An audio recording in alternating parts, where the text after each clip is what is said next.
What's up, everybody? American Football Network here with another video today. And today we're bringing you guys a video on the Texas quarterback debate with Arch Manning and Quinn Ewers. But before we get started, make sure you guys like and subscribe. Comment those thoughts and opinions down below. Help me reach that goal of 2,250 subs by the end of September. We're 45 away, so let's get going on that. Check out the description for links to our shop, podcast, website, Patreon page, and our college football roundup channel. Let's dive in and get started with today's video. So Quinn Ewers, well, first off, let me start with this cool stat that I found about the Texas quarterbacks. So there are two power conference QBs who have done both. One completed more than 73% of their passes, and two thrown touchdowns on 10% or more of their passes. Let me rephrase it. So they've done these two things, completed more than 73% of their passes and thrown touchdowns on 10% of more of their passes, minimum 15 pass attempts. There's two power conference quarterbacks who have done both. That is Quinn Ewers and Arch Manning. Kind of nitpicky stat, but still a cool one to see. But anyways, so Quinn Ewers has went down with an injury last week against UTSA in the second quarter. Left early in the second quarter after suffering what they called a non-contact injury, later confirmed to be an oblique strain. And then Arch Manning took over, threw for 223 yards and accumulated 5 total touchdowns. Texas won the game easily. I believe they won 56-7. Went on to kill UTSA. It has been announced that Arch Manning will start Saturday against Louisiana Monroe. When asked in the press conference or speaking to media on Monday, Sarkisian said that Ewers would be questionable for the game. Well, it's Thursday now. Arch Manning will start. And then Sarkisian also went on to say that Ewers would be questionable against Mississippi State next week as well. He said he's listed as questionable. They're just kind of monitoring him day to day kind of thing. Obviously, when you're playing Louisiana Monroe, you don't want to rush him back. Kind of assumed Arch Manning would start this one, but also assumed that Ewers will dress out and be ready if they need him in an emergency situation, I would imagine. But this is something you don't want to make it worse, especially when you have Louisiana Monroe, and then the next week you get Mississippi State, who might be the worst team in the SEC. So, no rush in bringing him back, I would imagine. They're still 44.5-point favorites against Louisiana Monroe with Arch Manning. So, I think Manning's good enough that he can definitely win these next two games for him without any concern really at all. But the question is, long-term speaking, we don't know how long Quinn Ewers is going to be out. He's questionable this week. He's questionable next week. He might be questionable against Oklahoma. Who knows? I mean, that would be a month from when the injury occurred pretty much, but it's possible. Not only that, there's a lot of talks going around. Can Arch Manning, can he potentially take over Quinn Ewers' spot and become the starting quarterback? To me, that makes no sense at all. I'm really kind of tired of it, of all the hype that Arch Manning's get while Quinn Ewers just gets talked about like he's a bum. Let's not forget who Quinn Ewers is. This is a guy who consistently wins big games or consistently puts his team in the position to go win big games. He's a guy who, there's never any trouble with him. He's always just very consistently playing at a high level, been a great quarterback. He's going to be a top 5, top 10 pick in the upcoming draft. It's about time we start giving Quinn Ewers some credit. I get it. Arch Manning, big 5-star recruit. We all know his last name. We know what family he comes from. Peyton and Eli are his uncle. I get the hype for him.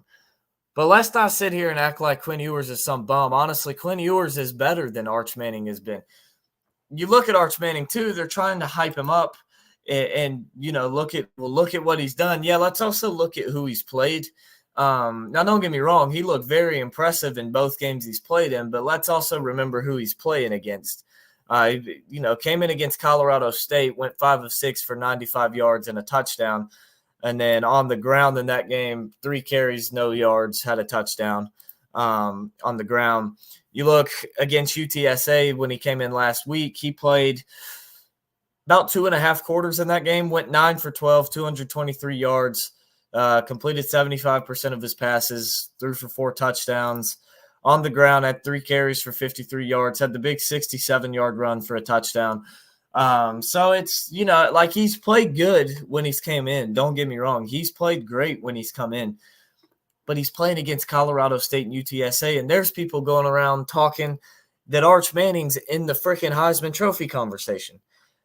On what planet has a guy coming in and attempting 18 passes on the season against teams nowhere near the talent level to be competing with Texas?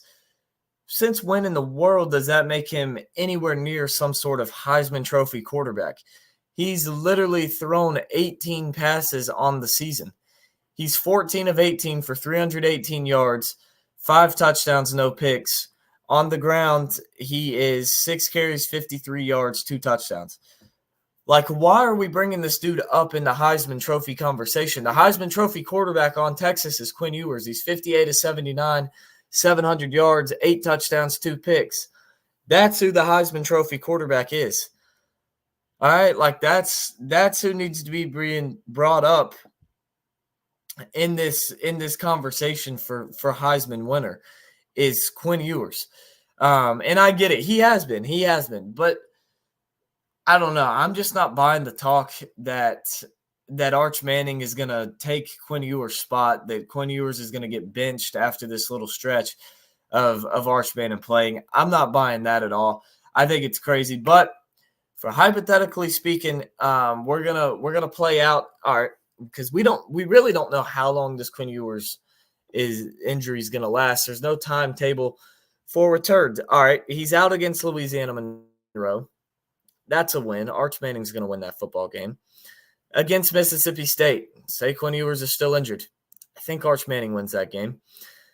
Against Oklahoma in the Red River rivalry, this is where it starts to get, you want Ewers back.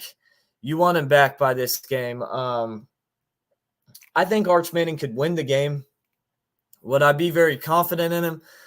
Not really. Wouldn't want him being the starting quarterback going into that one. Just because, I mean, you look at what they got. He's a freshman quarterback essentially. Like, he didn't really play very much at all last year. He's barely played this year against 2 bottom barrel teams. Now to go put him in the rivalry game, and I mean, I get it. By this point, he would have started 2 games. One of them, I know it's against Mississippi State, but still a conference game. But throwing him in the rivalry, I don't know about that. I think Texas could win. I don't know how well Manning would play in that game, but I think Texas would win. Then Georgia, if Quinn Ewers isn't back by Georgia, if Quinn Ewers isn't back by Georgia and Arch Manning's playing and they're winning these games, then either 1, Texas has gone downhill, or 2, Arch Manning, contradictory to what I said earlier, Arch Manning's in the Heisman Trophy conversation. One of the 2, but I feel like you got to have him back by this Georgia game. I don't trust Arch Manning to go play Georgia. I know I get it's at home, which helps. Definitely wouldn't trust him if you had to go to Athens, but that's going to be a tough game. That's going to be something that he has never seen before in his life. He will have never seen a defense that caliber before in his life and faced them. So, I mean, realistically speaking, if Quinn Ewers isn't back, if he's out through the Georgia game, I think that Texas is sitting at 3-1. I think they lose that Georgia game, but I think they beat Oklahoma. I think it'll be a closer game than obviously if Ewers played, but I do think they'd beat Oklahoma. But I do think, don't get me wrong, I've said all that to say, I do think Arch Manning can keep this Texas ship afloat. I think he can do enough against Oklahoma, against Mississippi State, and definitely against Louisiana Monroe to keep this Texas team going if Quinn Ewers were to miss those 3 games. Even if he were to miss Georgia, I think Arch Manning gives them a shot to win the game. It's going to be difficult, but I think he gives them a very good shot to win the football game, especially when you look at all the other pieces and playmakers around this team. And we saw what happened in Kentucky last week with Georgia. Georgia isn't just some juggernaut that's going to be blowing every team's out. No, they slip. They're human. They slip up too. And they did last week against Kentucky and were, able to survive it. But I guess a team like Texas, if you catch Georgia slipping up like that, they're not gonna survive that one. So it's possible that it's possible that Arch Manning could win that game. I think he could.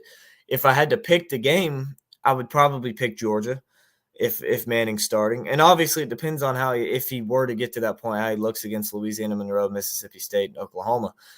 But I could see him winning the game. So yeah, to answer the question of the whole video, yes, I think Arch Manning can 100% keep this Texas ship afloat until Quinn Ewers gets back. Is he going to win Quinn Ewers' starting job? No. Should he be in the Heisman conversation? No, not at all.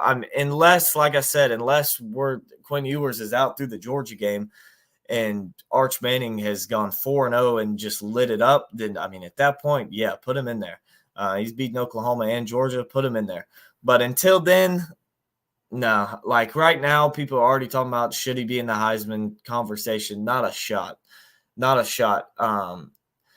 As a Clemson fan, looking at this, Cade Klubnik, he did not play very well week one. Played great, but it was against App State. I would argue Cade Klubnik should be in the Heisman Trophy conversation more than Arch Manning at this point. And in no way do I think Cade Klubnik should ever be mentioned with the Heisman Trophy at this point through the season. So that's just kind of my stance on where I think Arch Manning sits in terms of being on the Heisman Trophy list at this point in the season. Now, like I said, if he goes through Georgia and they go 4-0 and he lights it up, throw him in. He's deserving. But as of right now, only attempting 18 passes against Colorado State and UTSA. No. Do not put him in the Heisman Trophy conversation. But that's going to wrap up today's video. Let me guys know what your thoughts are on the whole Texas quarterback situation.